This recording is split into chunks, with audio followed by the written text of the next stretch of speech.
ఎలా ఉన్నారండి? నేనైతే చాలా హ్యాపీగా ఉన్నాను. అయితే నేను యూట్యూబ్ ఛానల్ స్టార్ట్ చేసిన కొద్ది రోజులకి నాకు కొన్ని వీడియోస్ అప్లోడ్ చేసిన తర్వాత హెల్త్ బాగోకపోవడం వలన నేను మళ్ళీ వీడియోస్ చేయలేకపోయానండి. చాలా గ్యాప్ వచ్చేసింది. నేను ఇప్పుడైతే మళ్ళీ హెల్తీగా ఉన్నాను కాబట్టి మళ్ళీ నా యూట్యూబ్ ఛానల్ని రీఓపెన్ చేశానండి. అయితే ఈరోజు ఈ రెసిపీతో అంటే ఆనపకాయ ముద్దకూర ఈ రెసిపీతో మళ్ళీ నేను స్టార్ట్ చేయబోతున్నానండి. ఓకే, ముందుగా మనం బాండీ పెట్టుకుందామండి. స్టవ్ వెలిగించుకొని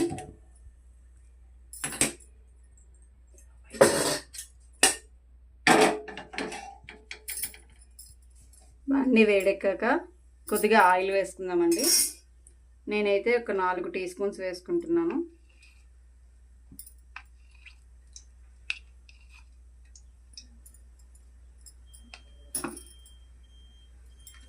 తర్వాత ఇందులో ఆయిల్ వేడెక్కిన తర్వాత ముందుగా మనం పోపు దినుసులు రెడీ చేసుకున్నాం కదండి. ఇందులో 1 టీ స్పూన్ శనగపప్పు, 1 టీ స్పూన్ మినపప్పు, కొద్దిగా 1 టీ స్పూన్ ఆవాలు, 1 టీ స్పూన్ జీలకర్ర వేసుకున్నానండి. ఇది కొద్దిగా వేడెక్కిన తర్వాత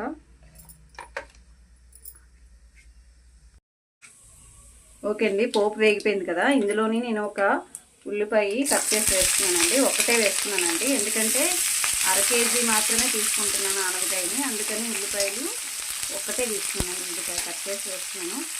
ఇందులోనే 4 పచ్చిమిర్చి అండి. ఇందులో కారం వేయం కాబట్టి మనకి పచ్చిమిర్చి కారం మాత్రమే మనకి సరిపోద్దండి ఇందులో, అందుకని చెప్పేసి 4 పచ్చిమిరపకాయలు వేస్తున్నాను. అలాగే ఇందులో మెయిన్ ఇంగ్రీడియంట్ అల్లం ముక్కలండి. ఇది లేకపోతే ఈ కూర టేస్ట్ రాదు, అందుకని అల్లం ముక్కలు కూడా యాడ్ చేసుకుంటున్నాం. అలాగే కరివేపాకు అండి, 3 రెమ్మలు కరివేపాకు తీసుకున్నాను. అలాగే 6 వెల్లుల్లి రొబ్బలండి. ఇది కొంచెం మగ్గనివ్వాలండి. ఓకే అండి, చూడండి దగ్గరగా అయిపోయింది కదండి. వాటర్ అంతా కూడా ఇంకిపోయింది ఇందులోది. ఇప్పుడు మనం దీనిలో కొద్దిగా సాల్ట్ యాడ్ చేసుకుందాం. నేను అందాక కొద్దిగా వేసుకుంటున్నానండి. తర్వాత కూర దించే ముందు సాల్ట్ చూసుకొని సరిపోకపోతే వేసుకొని దించేసుకోవచ్చు. ఇలా అయిపోయిన తర్వాత ఇందులో కొద్దిగా 1 టీ స్పూన్ పసుపు యాడ్ చేస్తున్నామండి. ఇందులో ఇంకా కారం వేయమండి, ఓన్లీ పచ్చిమిర్చి కారం మాత్రమే ఉంటుంది. ఇది కొంచెం అలా అటు ఇటుగా కలిపేసి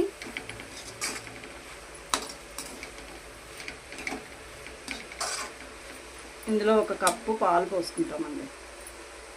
ఇది మరిగించి చల్లార్చిన పాలండి. ఈ పాలు వేసుకుంటాం. పాలు వేయటం వల్ల మీకు కూర చాలా టేస్ట్ వస్తుందండి. ఉత్తి కూరతోనే తినేయచ్చు, చాలా ముద్దగా వస్తుందండి. ఇది పిల్లలు కూడా బాగా ఇష్టపడి తింటారు. పచ్చిమిరపకాయ కారం తగ్గించి వేసుకుంటే చంటి పిల్లలకి కూడా మనం అన్నంలో కలిపి పెట్టుకోవచ్చండి, మెత్తగా స్మాష్ చేసేసి. ఇది ఇలా పాలల్లో కాసేపు బాగా ఉడకనివ్వాలండి. ఇందులో కొద్దిగా వాటర్ కూడా వేసుకోవచ్చు. ఓకే అండి, మనం పాలు వేసాం కదా, చక్కగా ఇంకిపోయి ఉంటుంది. చూడండి దగ్గరగా అయిపోయిందండి, చాలా కరెక్ట్గా మెత్తగా అయిపోయిందండి. ఇప్పుడు మనం ఈ పీస్ని కూడా ఇలా కట్ చేసి చూసుకుంటే మెత్తగా అయిపోతుందండి కూర అంతా. ఇందులో కొద్దిగా మనం ఉప్పు చూసుకొని ఇంకా మనం దీన్ని సర్వ్ చేసేసుకోవచ్చండి.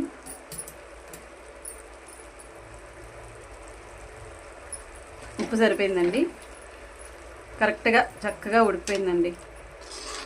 పాలు వేసాం కదా, మంచి ఫ్లేవర్ వస్తుంది. ఇందులో నూపప్పు కూడా యాడ్ చేసుకోవచ్చండి. నేనైతే ప్రజెంట్ నూపప్పు యాడ్ చేయలేదు, అది మీ ఇష్టం. ఇష్టమైతే వేసుకోవచ్చు, లేదంటే స్కిప్ చేసుకోవచ్చండి. నేనైతే వేయలేదు. నెక్స్ట్ వీడియోలో నూపప్పుతో చేసి చూపిస్తాను. ఓకే అండి, మనం ఇంకా స్టవ్ కట్టేద్దాం. ఓకే అండి, ఆనపకాయ ముద్దకూర రెడీ అయిపోయింది. ఈ వీడియో కనుక మీకు నచ్చితే లైక్ చేయండి, షేర్ చేయండి, అలాగే సబ్స్క్రైబ్ చేయండి. Thank you for watching.